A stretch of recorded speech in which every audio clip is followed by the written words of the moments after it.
Madam Chairman, for holding this hearing. Before I begin, I'd like to request that Nebraska cattlemen's testimony highlighting their concerns regarding the thinning levels of price discovery, lack of processing capacity, and the need to increase market transparency be added to the record. So ordered without objection. Thank you. I'd like to start by saying that I'm not claiming or arguing that more cash sales will improve prices for producers. I am concerned with price discovery, and I am concerned with market transparency. Many witnesses mentioned supply and demand impacts on the supply chain, the cattle market, and sector profitability. I've spent over 40 years on a ranch in the Sandhills of Nebraska. I experienced firsthand the drought, changes in herd size, and I saw smaller regional packing facilities being shuttered around us. I understand the shift in the industry that occurred after 2016 and how we find ourselves with more fat cattle and less shackle space. I also understand that no one could have predicted hokum or COVID-19. Mr. Tupper, I thank you for your testimony. I love your points on the second bidder. I love your points about the cow-calf producer getting squeezed, but you left out our great Nebraska beef.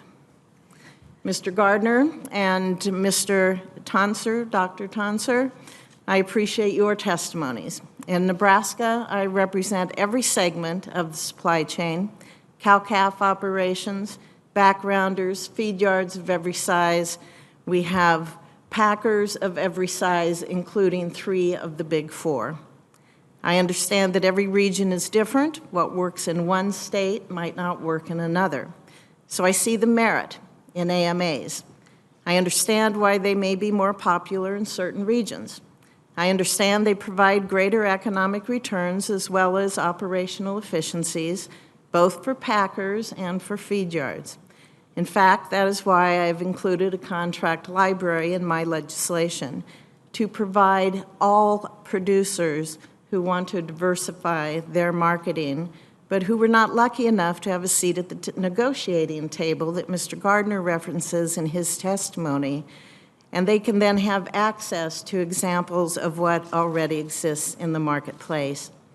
Dr. Tonser, as the economist on the panel, I'm interested in your opinion on Mr. Gardner's testimony where he states that his customers on average have earned $92.71 per head in premiums above live-based market price because of his use of a value-based system.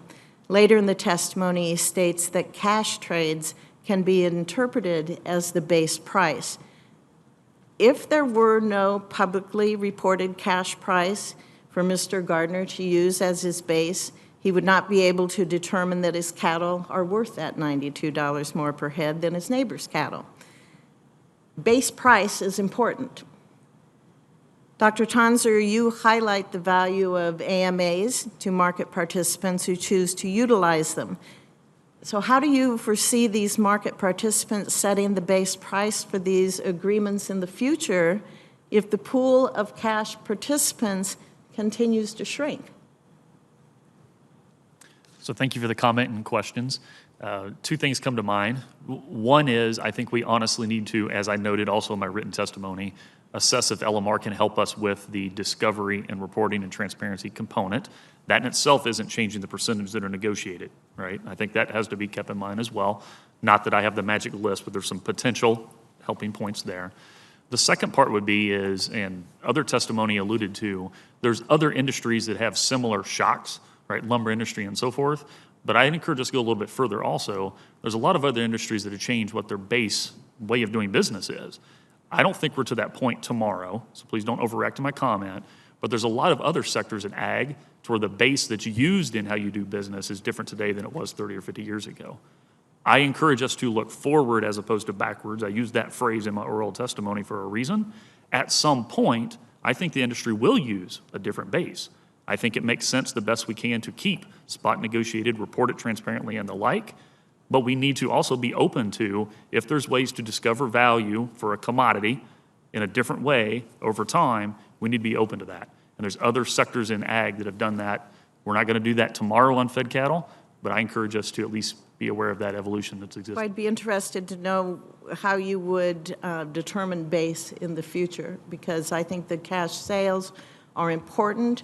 They provide information to those using AMAs. I don't think that they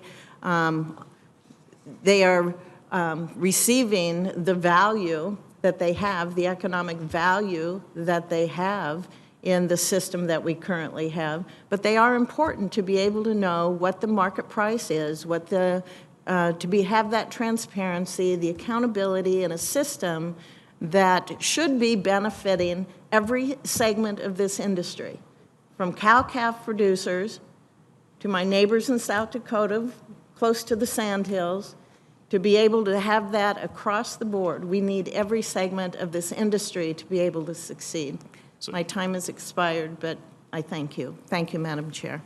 Thank you very much.